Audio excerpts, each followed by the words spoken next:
everyone, welcome back to my channel. I hope you guys are doing well. So today I am back with another DIY video. In this video I am going to show you how to do an easy mandala and dot art and decorate your book or diary cover with that. Now let's get started. The supplies we need are 3D outliners, a diary or book having plain cover, acrylic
Here I am repeating the process by using an earbud and toothpick.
And now completing the design with the help of these outliners.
So this is the final result. I think it looks really pretty.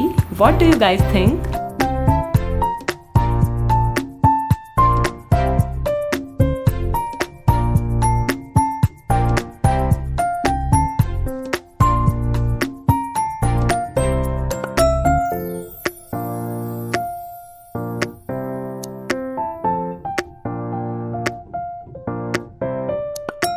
I really hope you all enjoyed the video. If you like it, please give me a thumbs up and don't forget to subscribe my channel. Also, if you have any questions or suggestions, please let me know in the comment section. Thank you so much for watching. Have a wonderful day and I will see you soon. Bye.